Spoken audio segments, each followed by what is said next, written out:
This is Still Enrolled. And welcome on into the latest edition of Still Enrolled, a Big Ten football podcast. As always, Ryan Hickey, Ryan Tripp with you here as we are reacting to a big Week 13 in the Big Ten. We finally got an answer, Tripp, on Indiana as they did get shellacked by Ohio State. We have a lot to get into, some crazy finishes across the Big Ten for sure that we'll dive into here. A lot of things happen outside of the conference that impacts the Big Ten as well that we'll touch on. Brian, can you believe it? The last week of the regular season, it's already here. It's unbelievable. No, can't believe it. And the beauty of this, though, you say we got an answer on Indiana. I go back to when I used to watch Who Wants to Be a Millionaire with Regis Philbin hosting the show. Wow. Is it your final answer? And the beauty of the new college football playoff is that it might not be the final answer yet on the Hoosiers. Kind of the same thing we said about Ohio State when they lost to Oregon, the Penn State-Ohio State game where Penn State came up 7 points short and a couple of yards short of tying that game. And now Indiana, which looked so great on that opening possession. And then everything just went south from that point on for the Hoosiers and what was a dominating Ohio State win in Columbus, and puts the Buckeyes in position, barring an upset against Michigan, which did win 50-6 against Northwestern this week. It looks like we'll have a rematch of Ohio State and Oregon in the Big Ten championship game. But really impressed. You know, all the talk going in was about Indiana this, Indiana that, Curt Cignetti, and rightfully so. They're the darlings of college football this year, the greatest story in college football. But it's really time to start talking about the Ohio State Buckeyes. They might be the most complete, best team right now in college football. Ryan Day talked about it before the game, right? He wanted to have this game leave no doubt about Ohio State and where they stand and how good they are. And his credit, his players delivered on that. They left no doubt, blew out Indiana. Really, after the first quarter was not much of a game. And I'll give you credit, Tripp, because you've been talking about it. You've been banging the Will Howard drum definitely a lot earlier and a lot louder than I have in the last few weeks. And he was outstanding. Like, to me, he was the best player in this game. He was efficient from the start, making good decisions. Even the one interception he did have, I don't think was really his fault. Just, maybe you could say make a better decision. Tip ball, nice play by Indiana. But otherwise, he was nailed. He's been great. And you look at right now, Tripp, how he's playing these big games. Ohio State, they showed the graphic throughout the game. Only team in college football history to play 3 top 5 matchups in the regular season. Oregon, Penn State, and now Indiana.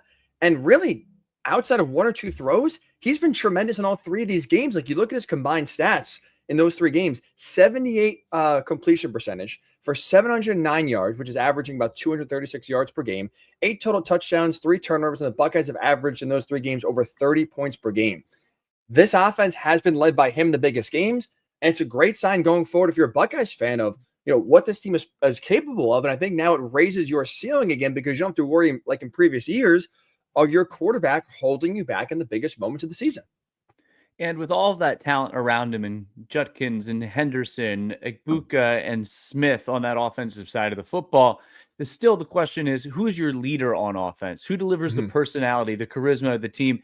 And certainly Will Howard has become that guy. He's made enough big plays with his legs, but he really, I think if you're outside of Columbus, you look at him right now and like, hey, what's kind of this guy's MO, extinguishing the cigarette on the ground after the game. Ohio State even was trolling, the whole video board production was trolling Indiana and Curt Cignetti, but they've rallied around him. After that loss to Oregon, he kind of said, this isn't going to happen to us again.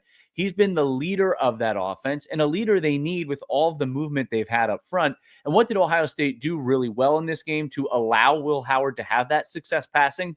They protected him. No sacks allowed, just 3 tackles for loss. Kamara was really a non-factor. Ohio State ran the ball well enough, 4 yards per carry, a couple of rushing touchdowns. They were able to stay balanced.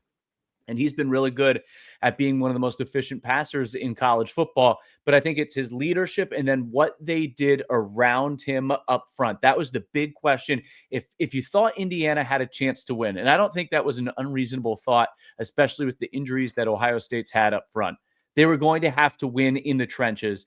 And what we realized is Ohio State, even though it may not be their best offensive line, just like they did in Happy Valley, when push came to shove, literally, they were able to control the trenches, and they eliminated that aspect of Indiana's defense, which has been a key cog of their defense all season long. You're right. It's one of those, when you got to have it, they have delivered so far. In the biggest moments, that beleaguered offense line is coming through. You almost forgot how injured they were with how well they played. And then, too, the other criticism trip, right, for Ohio State in these big games has been their lack of pressure on the opposing quarterback. The defensive line, with JT Tuimoloau and Jack Sawyer, they are great against Maryland and Rutgers, but they have gotten criticism in the past for not showing up in the biggest games of the season. And we just talked before, I think Will Howard is the best player in this game. I think right after him, you look at the defensive line for Ohio State, they were dominant. Outside of that first drive, Curtis Rourke, I feel like every time he dropped back, there's a Buckeye in his face. He's throwing the ball away. He's on the run. He's getting crushed. Like, there were some big hits that he took in this game. And Ohio State's defensive line was absolutely dominant. They took over that side of the game. They allowed just, and this is crazy, 153 yards of total offense to an Indiana team that was moving the ball really well against everybody, to an Indiana team that on the first drive of the game went right down the field and scored, and then shut them off after that. Yet 5 sacks, 8 tackles for loss. They were unbelievable. Cody Simon, if you want to give a defensive MVP, deserves it. 10 tackles, 2.5 sacks for that for him. He was, I felt like, in the backfield all game long. He was outstanding. That Ohio State defensive line, again, criticized in the past, they came up huge and just totally gave Indiana really no chance at all offensively to move the ball after the first drive. And Indiana, half of their 153 yards were on that first drive. And then the other half, it felt like, came in garbage time at the end. I want to get back to that Ohio State defense, but we can't go any further without talking about Caleb Downs. You say that Will Howard may have been the best player in the game.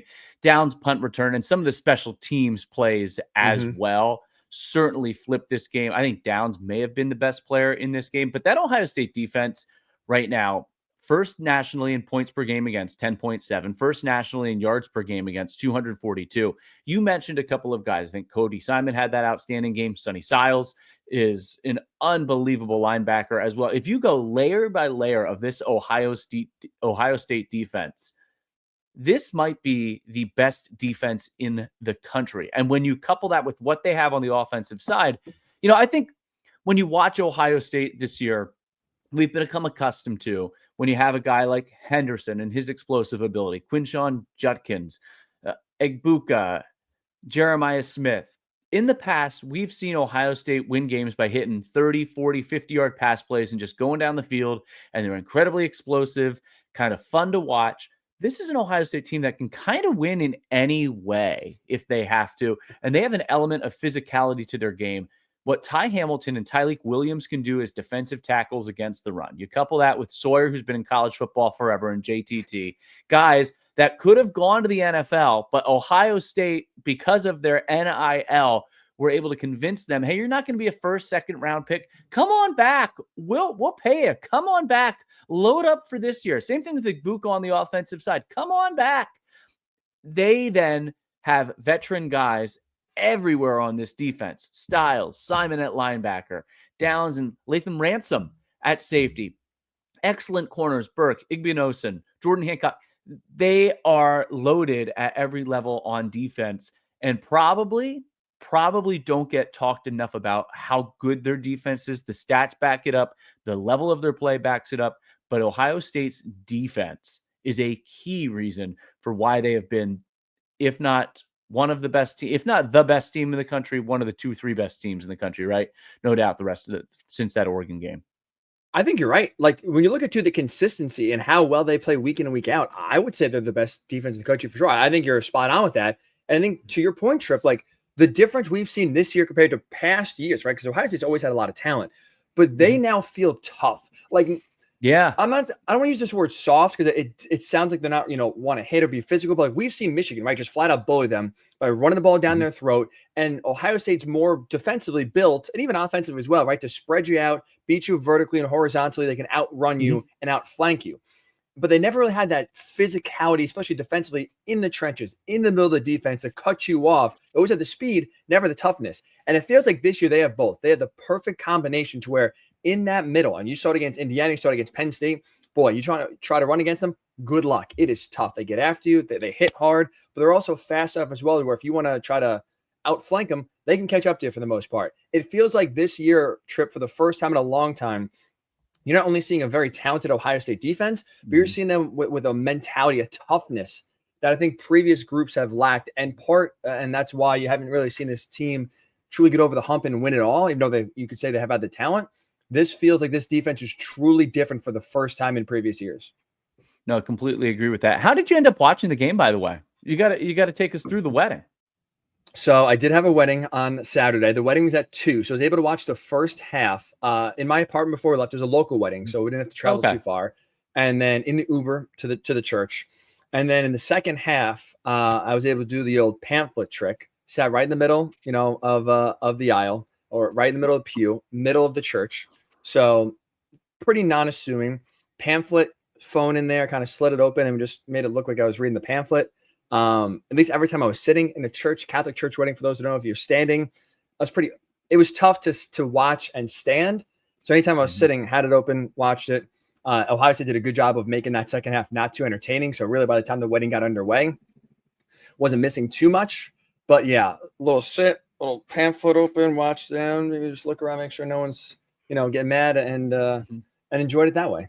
I was thinking about bringing AirPods. Did not do that. And Lauren, your girlfriend, was okay with that? She was. She's a great sport. She's a great sport. I got very lucky. Very, very lucky with that. So unfortunately, at least Indiana did not give much of a reason to watch in the second half and make it too entertaining, Trip. But now, since they got blown out, since the game is over, they lose by 22 points here. Would you say right now they are in the cultural playoffs? So like, how do you look at their cultural playoff odds after how they played on Saturday? Well, for as poorly as that game may have gone for them, everything else on Saturday went right for Indiana. So they are absolutely still. And I thought, regardless of the result, I felt like they were deserving to be in the college football playoff based on being a one-loss Big Ten team. Their strength of schedule jumped from around 100 up to near 50 just because of playing Ohio State. So you can't really knock them on that argument anymore. Their strength of schedule is better than Notre Dame's. It's better than several teams among that top 12 that's projected for this week's college football playoff. But ultimately, look, they went on the road against probably the best team in the country, maybe the number 2 team in the country, Oregon, right? Oregon, Ohio State, 1 and 2. And it was their first true big game experience against a team that's loaded with 4- and 5-star prospects. I thought in that environment, maybe they'd be more competitive. I did not expect them to win the game, but how dominant they have been all year long. It would be unfair to judge Indiana based off of one result, one performance. When if we're doing that, you have to do the same thing to every other team in the country. You just do. I think their resume is still strong enough. I think they've got a good quarterback. They've got a really good offense. They've still got a good defense. They've got a good head coach. And that game just slipped away from them. And there were big moments. They didn't have a response. They never had a response to punch back in the big moments. Specifically, once Downs returned the punt, it felt like that game was over. And they just didn't have the personnel to be able to punch back. Now, does that mean they're not a top 12 team? Absolutely not. Do I think that they're a national championship contender? No, I don't think they're a national championship contender, but I think they're one of the best 12 teams in college football. I will wave the white flag on their national championship hopes, and I put them in there as recently as last week. I did predict them to beat Ohio State. That did not go very well whatsoever. But I'm with you. Like, there's no way the committee on Tuesday night can leave them out of the top 12. Forget about what they did. And honestly, I would argue that their hopes got even stronger after what happened on Saturday, in part because what happened around them. Seriously. That's insane to think of, that Indiana lost this game by 22 points, but their college football playoff odds probably increased despite getting relatively blown out in Columbus. And that's where, I know people don't want to do it, but that's where you have to give them credit for winning the games they're supposed to win. Yes. Right? Sure, they played nobody. But you know what they did every time they played nobody? They left no doubt. They blew everybody out. They won every game outside of Michigan by 14 points or more. And you look around, Ole Miss losing to a okay Florida team on the road, but Ole Miss is, for their expectations, their talent, way better than the Gators. Right. Right. Good They're getting freshman better, but quarterback. still, Yep. you're Ole Miss. You have people talking about you in the national title conversation after you beat Georgia, and you go on the road to Florida and lose. Alabama getting smoked by Oklahoma, who can't win, who doesn't look good at all in the SEC, can't figure out their offense. Texas A&M going to Auburn, who can't hold on to the football, and they lose in quadruple overtime. Like it is very fitting, honestly, that for the last 2 weeks, everybody in the SEC is banging the drum on how Indiana does not deserve it. If they lose, they should be out. And what does the SEC do? Lose 3 games in which their teams were double-digit point favorites. Lose 3 games against bad teams they had no business losing to. And now, for the most part, those teams are out. Yeah. And so you look at just what happened around. Like, you can't right now sit here and, if you're the committee, justify a 3-loss Ole Miss team with 3 losses, 2 of them coming as double-digit point favorites, one of them at home, justify an 8-3 Ole Miss team over an 11-1 Indiana team. Same with Alabama. Same with Texas A&M. Like, you look around, like, who – it is a numbers game, right? After all, who are you putting in? Like, if you say Indiana's out, who is in? I would say right now, Chip, my prediction for Tuesday night is this. I think Indiana drops from 5 to 11. I think they're behind the likes of Miami. I think they're behind SMU. I think they're even behind Boise State. I bet you the committee rewards Boise State for their close loss to Oregon, because that's really the only measuring stick you can have with those two programs that both play tough games on the road. One lost by 3 at the buzzer, another lost by 3 touchdowns on the road to Ohio State. I bet you even Boise State is ahead. But with that said, if you're 11, you're as long as you take care of business against Purdue, you're in. I think you're in if you're Indiana here. No, I don't think there's any concern of you being left out, despite what we saw on Saturday. I felt like going into Saturday's games that there were a bunch of teams who had a legitimate argument where it felt like, okay, this is a field you're going to have to win your way into. Now, how do you get to 12 teams out of the, like we thought last week, you could look down that list and there's probably 10, 11, 12 teams, 13, 14 that deserve to be in based on their resume, that feel like they could be championship contenders. And then with all of that outside noise last week and the discussion about Big Ten, SEC, what are we going to do with these SEC teams who, by the way, only play 8 conference games? They go and just lay the ultimate clunker over the weekend with the struggles of Texas A&M at Auburn, Alabama, Ole Miss. All of those teams now are on the outside looking in, and you don't look at them as, oh, they're going to be left out. No, they deserve to be out because absolutely they just haven't taken care of business during the regular season. I think Indiana, what the loss against Ohio State means in the manner in which they lost, this is where the margin comes into effect, is they played themselves out of hosting. If that's a tight, down to the wire game, then you have that conversation about who's better, Indiana, Penn State. Who's better, Indiana, Notre Dame. Who's better, Indiana, 2-loss Georgia, depending on what happens in conference championship games. Indiana, Tennessee, Indiana, Texas. If they lose if they make it to the that's if they even make it. If they can beat A&M, you may have more chaos this week. But who's better? That's where Indiana now has kind of played themselves out of that argument because they got beat real bad in Columbus. So I think they're in the field, deserve to be in the field, but probably don't have an opportunity to host anymore just because of the margin of defeat. I would agree with that. And you probably now set yourself up for, if you're a 10 seed, 11 seed, 12 seed, probably maybe a rematch with Ohio State. Maybe you make a trip to Oregon. Maybe you go to Notre Dame. Like, I would agree with that. Like, you're hosting, you're for sure gone. And I have a road trip here to make it in the first weekend, which is going to be tough to some of these teams that are playing really well. Maybe Georgia, if they can sneak in there as well, or Tennessee. It's going to be interesting to see. But yeah, Indiana definitely now, their road definitely gets harder, but I think they'll be in the dance. That's for sure. I think they'll be in the dance when it's all said and done, which, again, if you're Kirk Cignetti and Indiana, that's a huge, huge win, since that was, expectation wise, nowhere close to what you thought this team could happen or could achieve before the year started back in August. All that conversation too about where Indiana sits. We talk about those SEC teams that fall on the road, some of them by big margins. Penn State takes care of business on the road, surviving 26-25, the game I was at in Minneapolis. And at the end of the game, James Franklin, very aggressive, the fake punt, converting for a 4th down, going for a tush-push 4th down, and then ultimately final seconds. I'm not sure it would have mattered just because of time left and timeouts, but Drew Aller and the offense ending it on their terms. Defense never had to go back on the field over the final 5+ minutes. And Penn State, with its aggressiveness, puts the game away in a game they were really pushed in Minneapolis against a good Minnesota team on a day where Penn State didn't play particularly well. But unlike other teams, they continue in games where it doesn't always look pretty. USC, Wisconsin, now this one, they win. And this team has something special going on because they have found ways to win.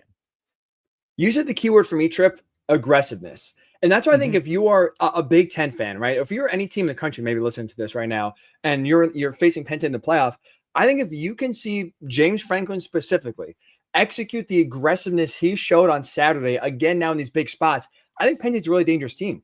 In part because I think they have the talent. And now one of the criticisms for James Franklin has always been conservative nature, maybe playing more not to lose in these bigger games. Well, he for sure made sure they are playing to win on Saturday. A fake punt in their own end, 5 minutes to go, Trip. Did not see it coming, did not expect it, executed to perfection. And now if you could see, we've talked about Penn State's talent, but now if they can marry that with execution or execution and also aggressiveness, I think Penn State's going to be a really dangerous playoff team here, Trip. I give James Franklin so much credit. For me, he's like the MVP of this game if you want to, or star system. He's the number one star. His aggressiveness, his belief in his guys, I think was the biggest difference between Penn State winning this game and Penn State losing and probably maybe holding on to a playoff hope, but maybe being eliminated. This was one of those games where if they lost, they're in big time trouble here. And James Franklin, his credit, took command of that game and said, we're winning it on our terms. And boy, did they execute. I love the aggressiveness from James Franklin.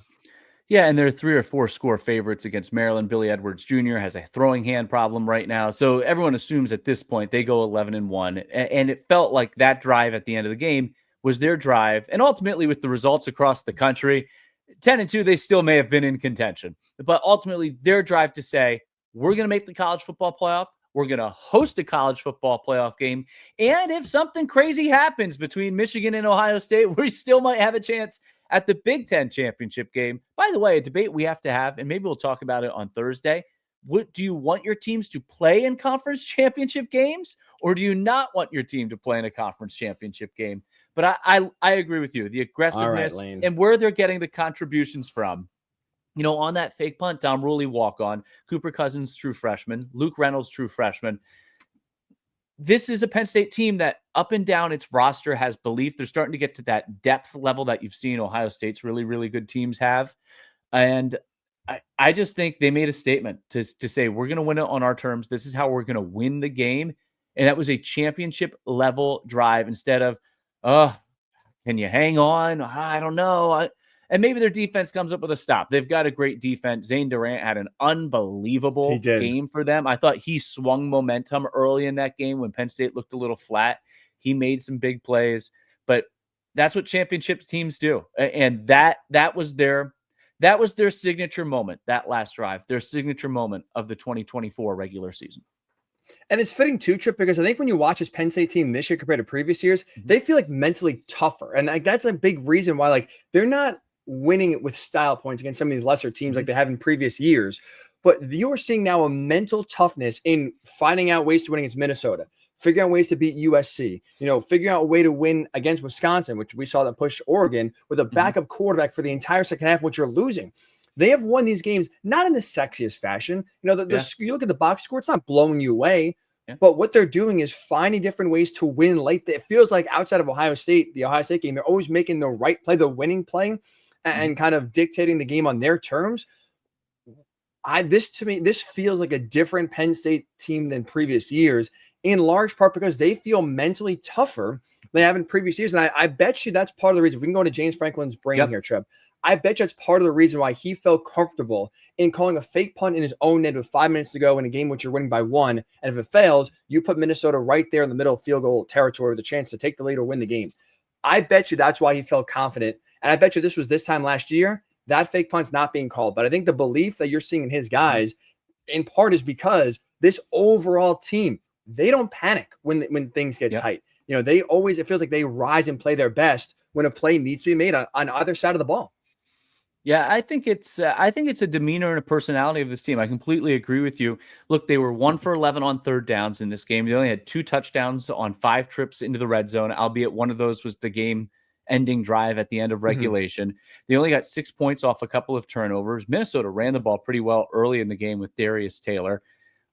Drew Aller missed Amari Evans open in the end zone on one play. Warren had that odd fake timeout pooch punt that Franklin then had to calm down. I thought that was unbelievable coaching by Franklin there to calm Aller back down after the frustration he showed on the sideline.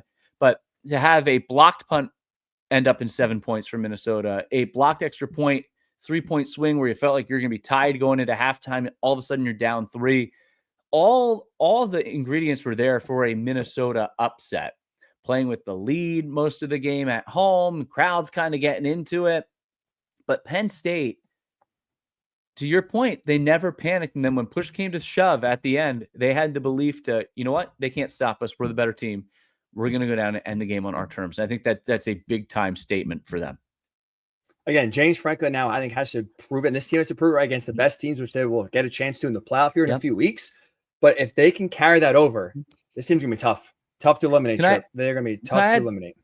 Yeah, can I just add one more thing? Singleton, 13 carries, 63 yards, a touchdown, nearly 5 yards per carry, 6 receptions, 37 yards. A lot of those were underneath because Minnesota played like a cover 2, cover 3 zone defense.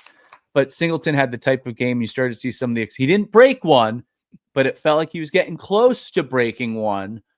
I felt like they got what they needed to out of some of their complementary guys to Warren in this game, where Singleton maybe emerging as, again, looking healthier, to see Evans make a big catch. Wallace, I don't think he came out of the break a couple of times that Aller missed him, but I thought he had a better game. Clifford had a better game.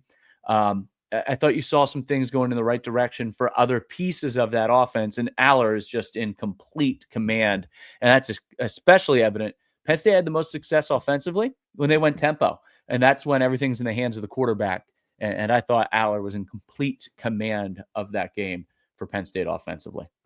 Could not agree more. And now, again, as long as you take care of business against Maryland, which you should, you'll be at home hosting a playoff game. And that's when really, again, you have a chance to really show this season is different than others. So it's going to be a great atmosphere, most likely in Happy Valley here. We'll find out there in a few weeks once it's all said and done. How about this trip? We talked about playoff, right? Indiana, Ohio State, Penn State.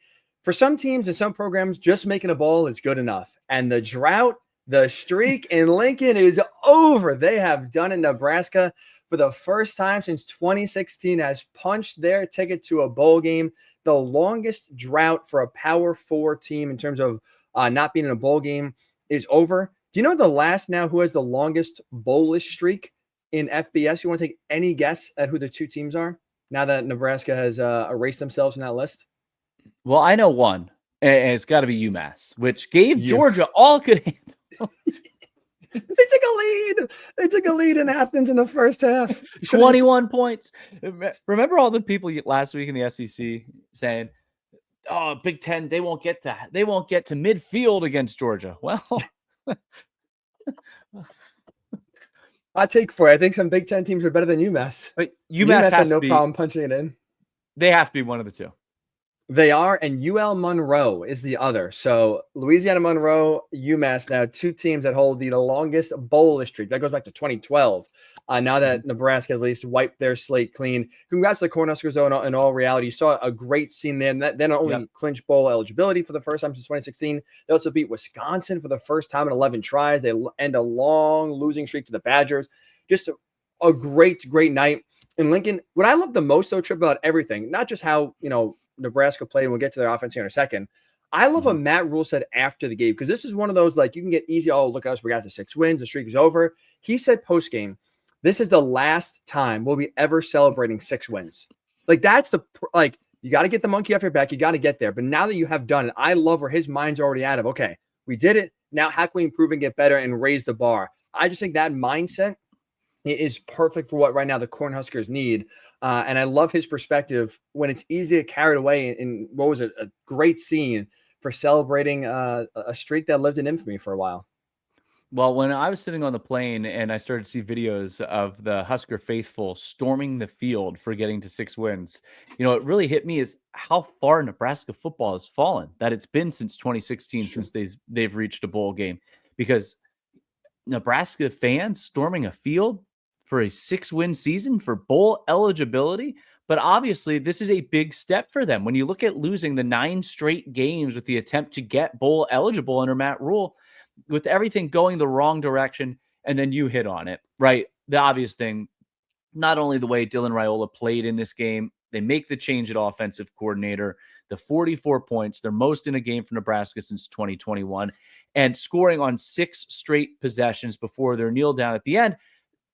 To me, it wasn't just, okay, they were productive offensively. It was how they were doing it. It was balanced. They were able to stretch the field. Some of his receivers making big time plays, big Yes. catches. He made some big time throws against a very good, let's take it who they're playing against too.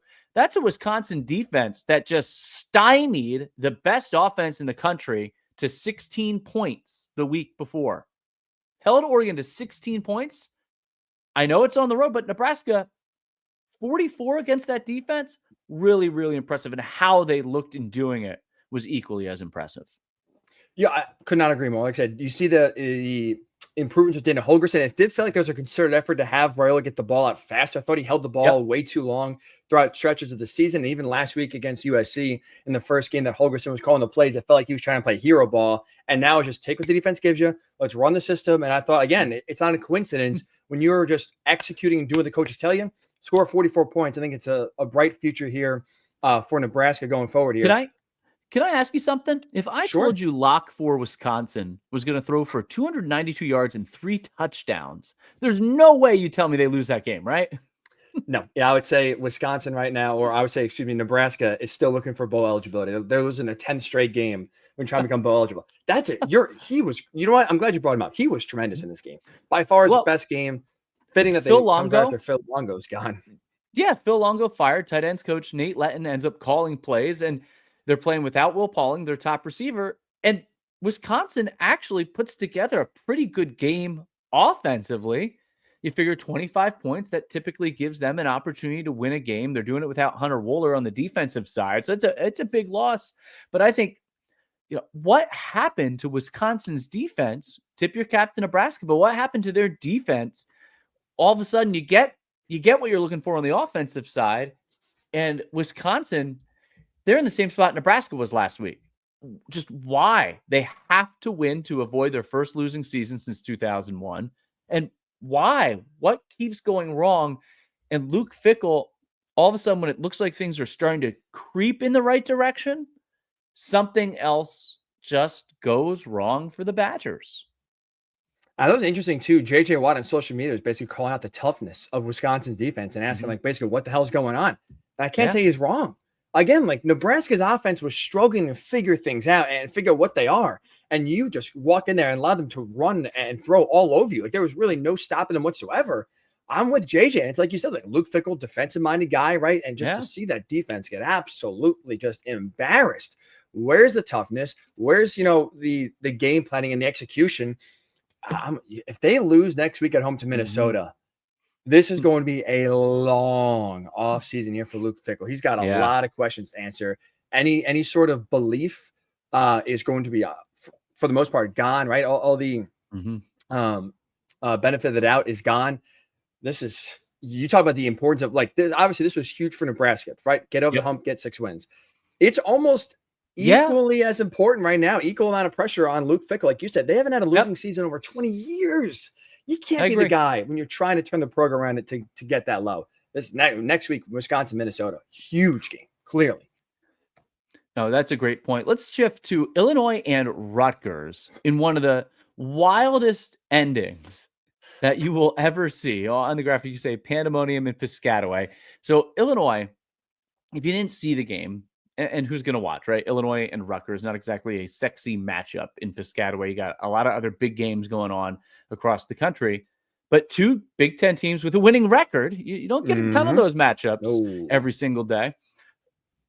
Illinois setting up to kick what would be a way too long game-winning field 58. goal. It's 58. long in college terms. Long. Yeah, especially in that stadium, there's wind. So they ice the kicker, Shiano, ices the kicker. But the kicker still attempts the kick. Brett Bielema says, this got no chance. It had no chance. This got no chance. So instead of me trying this last second desperation field goal, let's just go for it on a fourth down and see what happens. 4th and 13. And Luke Altmaier connects on the pass. And then do you want to show for our audience on YouTube, do you want to show the graphic of where Bryant is, the screenshot? Yeah. Illinois down 1, 9 seconds left, and out of timeouts. So at the very least, this probably gets them into field goal range. They'll have time to run up, spike the ball, and get the field goal unit on. But Bryant gets open, and look at the defenders. Count them, Hickster. 1, 2, 3, 4, 5 surrounded. That with him between the hash marks for our audio audience. He's between the hash marks. He's got the ball in his numbers. He has 18 yards on the completion. So he has the first down, 9 seconds left. Does he go down? Do they try the field goal? Nope. He's going to keep running. Could have gotten tackled inbounds. Instead, scoots all the way back across the field to his right, evades the defenders who are all unblocked, gets to the edge, and takes it to the house for the go-ahead touchdown, trailing by 1 to go up 36-31. And they defeat Rutgers 38-31 in this ball game. Wild. You talk about just a heartbreak trip. Like you said, if you're Rutgers, you feel like this game's in the bag. It's 4th and 13. So even if, they're going to go for it, well, the odds of converting that are extremely low. Like you said, you have 13 seconds left. Like, oh, yeah, we got this. And no worries, we're going to win this game. And again, to complete it, 5 guys, how you allow Pat Bryant to outrun 5 guys to the end zone and score 4 seconds left. And this, even before this final play, right? You had so much back and forth where you had Illinois score 3 minutes ago. Then Rutgers drives down the field. They take the go-ahead score, and they're up by 1 now with just 1 minute, 8 seconds left. You're thinking to yourself, oh my God, we're going to do it. We're finally going to beat a ranked team at home for the first time in a billion years. End that streak. And actually now get a great win under Shiano, a ranked win under Shiano for the first time in a very long time. And all of a sudden now, that just in the span of 9 seconds disappears right from you. You just give the game away. And now if you're Rutgers, you ready for this, Trip? Their 41st straight loss to an AP ranked opponent. And it happens in just the most gut-wrenching fashion possible. I think Commanders and Cowboys must have saw that ending on Saturday. So, we'll have something similar to this. Little lead changes they had. I mean, Illinois and Rutgers combined for 37 points in the fourth quarter. This is a low-scoring game for most of it until all of a sudden you look at the final score. It's 30-31. That is, you talk about disgust. You talk about just like a loss that lingers. If you're Rutgers, I don't know how you get over that one. You're not getting over that by next week. That's for sure. That is just awful. How about Illinois? They have the overtime win at Nebraska. They had the 50-49 overtime win against Purdue. They find a way against Rutgers, but they're true, and they're probably going to end as a 9-win team ranked in the top 25. And we talked about some of their results this year and their losses, right? Their losses were at number 1 Oregon against Minnesota and at number 9 Penn State. If they flip that Minnesota score, which is a 1-score game, we could be talking about Illinois for college football playoff contention right now. But they are, I think Illinois is what a lot of Big Ten teams are right now. They're 6-6 teams that if things break your way, you are at 8 or 9 wins. And if things don't break your way, you're at 4 or 5 wins. I think there's a lot of teams similar to Illinois playing close games that it just ends up what side of that result you're going to be on. Nebraska, Rutgers, Illinois, Iowa, Minnesota. Don't Washington, they all, Washington, that, Michigan this year, right. But and maybe that's the same in every conference, that outside of the top tier teams, but we hear all about this depth of the SEC. There's the Big Ten's depth pretty much the same too.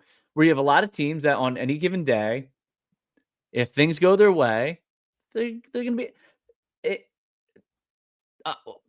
the Big Ten is missing a second tier right now.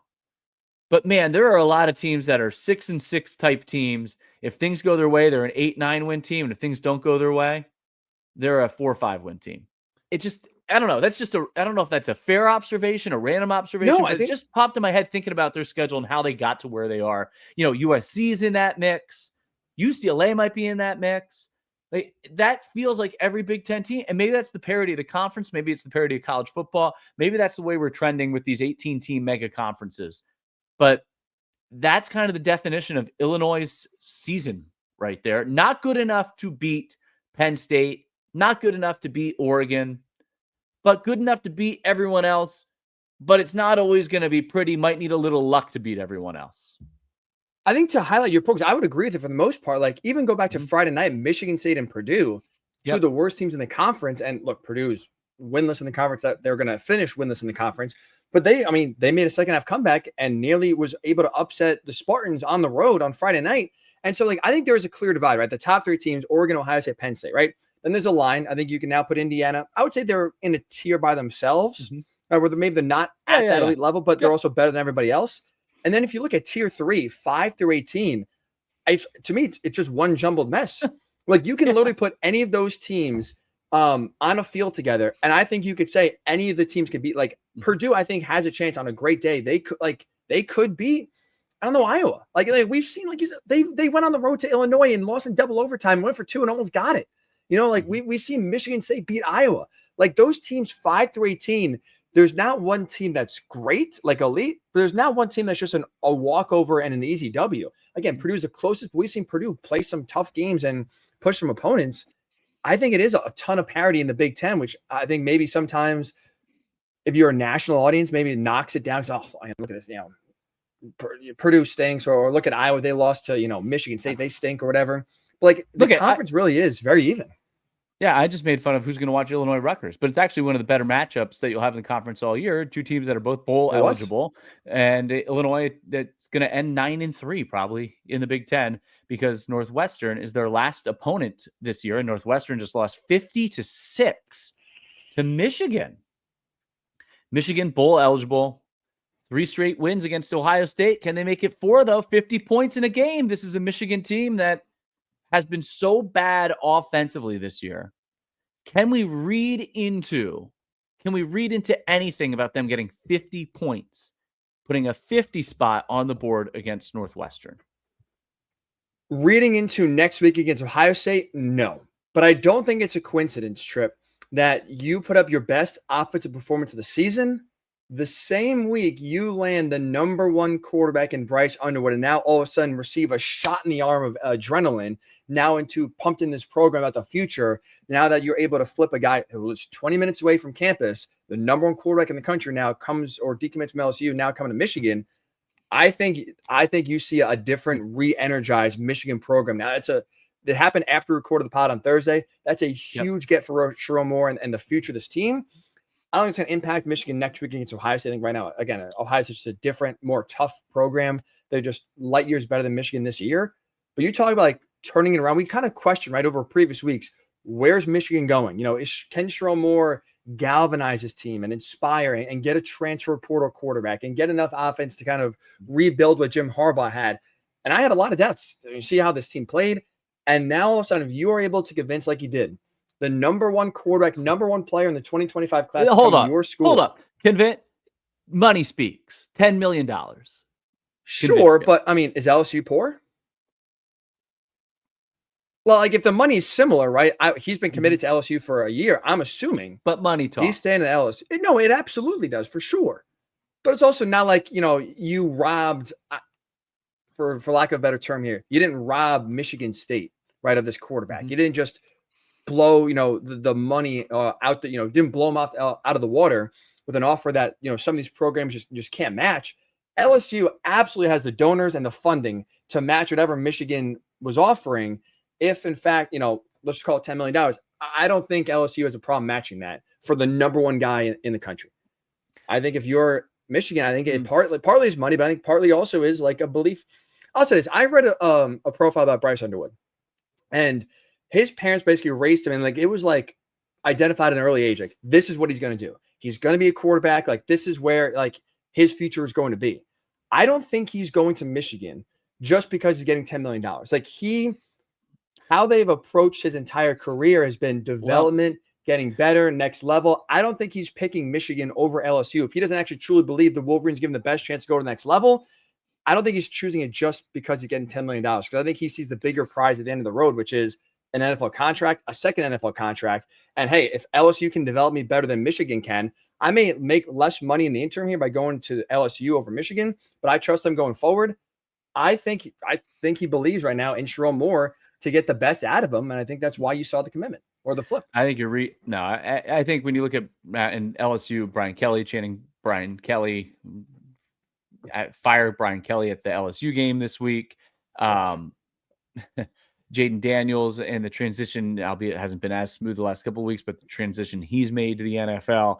I think, because I read a profile too. It was on Larry Ellison, the CEO and founder of Oracle, who's donating all the money to Michigan. And I think money talks in this situation. I think you're reading too much into it. But can I go back to my original question? Because we went down a rabbit hole there, which is a conversation for another day, that a college football player is getting $10 million to commit to a school. I actually think maybe I'm crazy. I think Michigan has a chance against Ohio State. Define chance. I think they're like 3 touchdowns. I think they can. I think they can give them a game. I do. I think they're physical. I think they're physical enough to match up with Ohio State. Obviously, they could really use Will Johnson back, who missed his 4th straight game. But they scored on 8 of their 10 drives. They scored on all of their possessions in the second half. They had 201 rushing yards. If they can control the game, and what have we said about Michigan? Here's the biggest thing. What have we said? To me, you look at the stats of this game. Michigan was averaging 20.4 points per game this year. They're 118th nationally in scoring. Mm-hmm.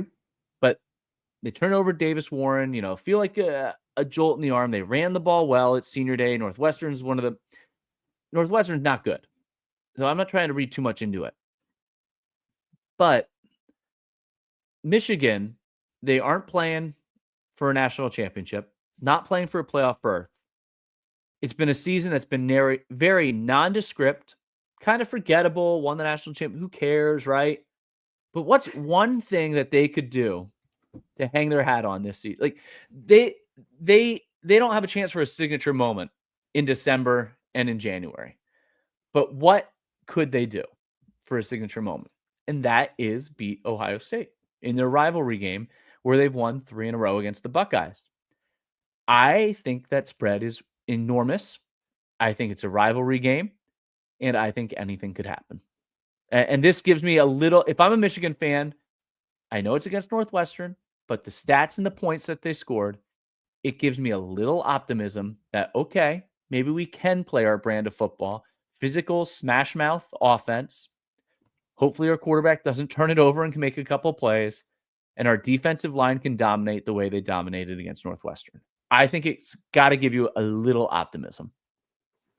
I think there's no chance. I think it's false hope looking at Northwestern and trying to believe that this can translate. Ohio State, we talked about it at the beginning of the pod. I think their toughness is real. I think it's different than in past years. I think now they just can't get bullied by Michigan the way they have in past years. The only concern or intrigue I have about this game that could make it close is the mental factor. All right, we've talked about, right? Ohio State, Ryan Day can't beat Michigan. Mm-hmm. He's lost 3 in a row. This is a big game. And it feels like in previous years, Michigan's team was insanely talented, right? This is not taking them from what they were able to accomplish. It does feel like Ryan Day, though, got in his own head in some of these games and coached differently. Maybe coached not to lose, felt the pressure, and all of a sudden had an impact. And maybe his players now were tight because they were from, coach is tight. Oh, boy, maybe we should be nervous about this game. Instead of just going in there confident. That's the one wild card that we won't know, right, until we actually see the Buckeyes take the field on Saturday. But I'll tell you this, how they looked on Saturday against Indiana, right? Ryan Day talked about leaving no doubt. They were confident, and they played like it. I'm interested to see how Ohio State does come out It's not a top 25 opponent. It's one of the worst opponents they played recently. But with the mental baggage and the mental space that right now Michigan has in Ryan Day's head, I'm interested to see. You're starting to think about it a little bit more. No. I'm just interested to see how this team comes out. I think even if they're tight, again, Ohio State is just to me supremely talented. I think they've shored up a lot of weaknesses from previous years and they lost to Michigan. Plus, also Michigan just nowhere near as talented as they used to be the last 3 years. But I am fascinated to see now how much of that toll of the last 3 years, when everyone wants to fire Ryan Day because of one game, and they put the entire season on one game, even when they were one missed field goal away or made field goal away from going to the national title game and probably winning it. It's TCU a few years ago. They still come back to Michigan. I'm just interested to see, and maybe the only hope that this is a close game is if Ohio State and Ryan Day allow it to be a close game because they're nervous.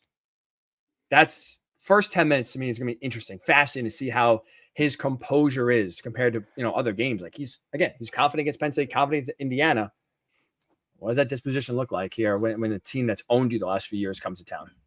The Wolverines have upset on their mind. USC, Jaden Mayava with the fourth quarter comeback, and then they hang on at the end. Didn't blow it at the end against UCLA. Had that spectacular runaround touchdown pass to Lane with 6:55 to go, take the 16-13 lead.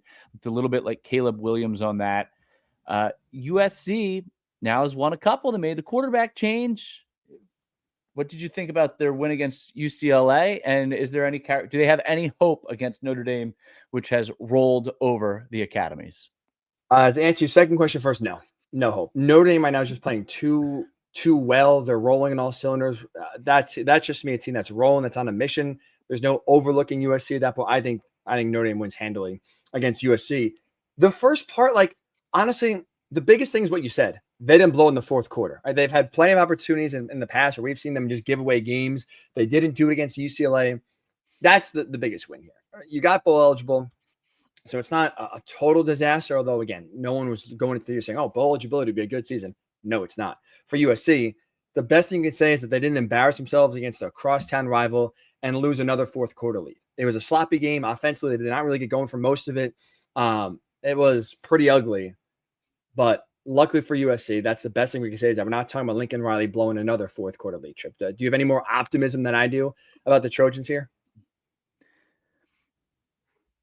That's hard because I would have liked to see them run the ball better in this game. Yes, I think they ran it okay, but that's a pretty good use.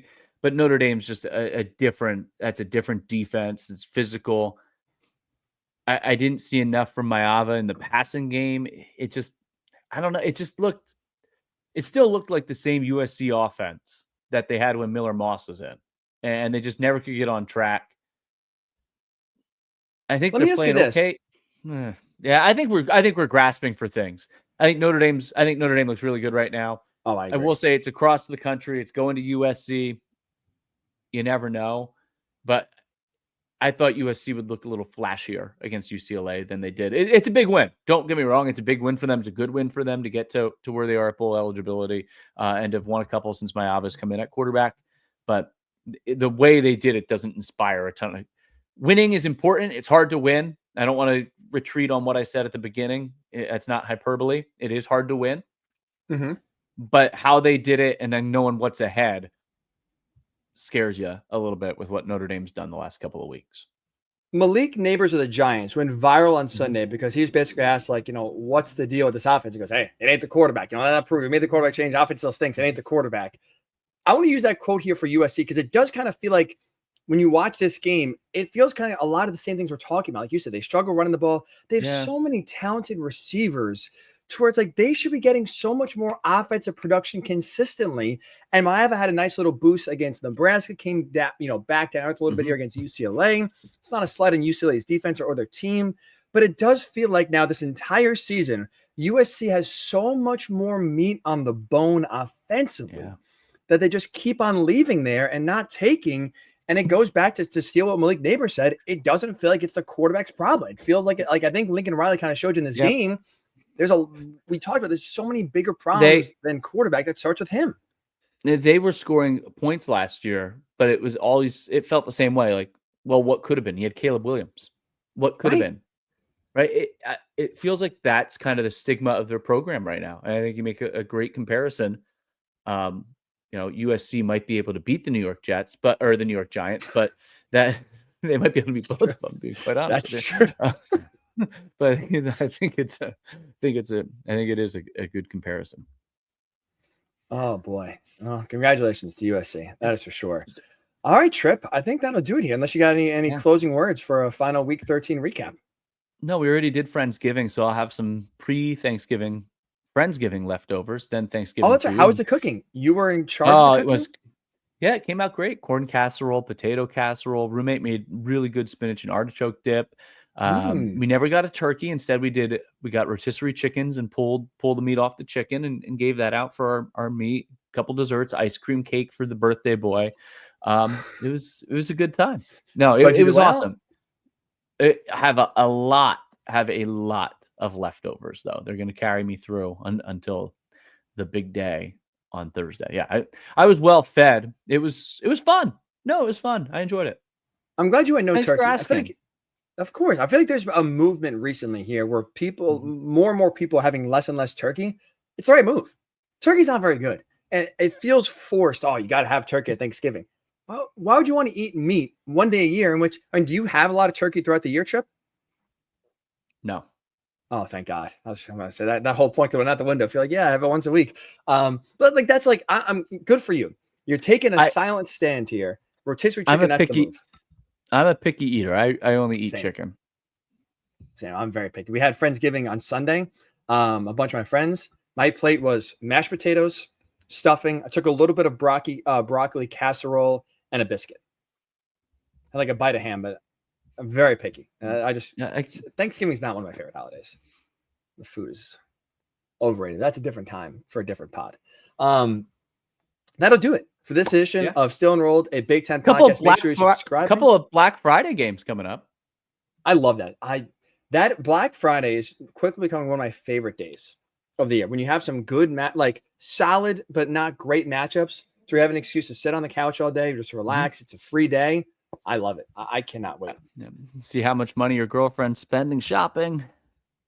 Well, that's different. Yeah, that's true. You're not wrong about that. It's a good and a bad day. You're right. Too much free time to scroll the internet is always dangerous as well. So we'll get you ready for those Black Friday games. Get you ready for the regular season finale in the Big Ten. We'll do that shortly. Also, we will react to the college football playoff rankings. The big question, right? Where does Indiana fall? Will they still be in the playoff top 12 when the committee puts out their latest rankings on Tuesday night? We will be reacting to that on Wednesday morning this week. So make sure to keep an eye out for that. So make sure you're subscribing wherever you do get your pods, and on YouTube as well. You get an alert when we do go live so you don't miss it. It's a holiday weekend, a lot of craziness going on. Subscribing will make sure you are still in tune with everything going on here with Still Enrolled, a Big Ten football podcast. For Brian Tripp, I'm Ryan Hickey. If we don't talk to you, have a great Thanksgiving. We'll talk to you soon right here on the Still Enrolled podcast.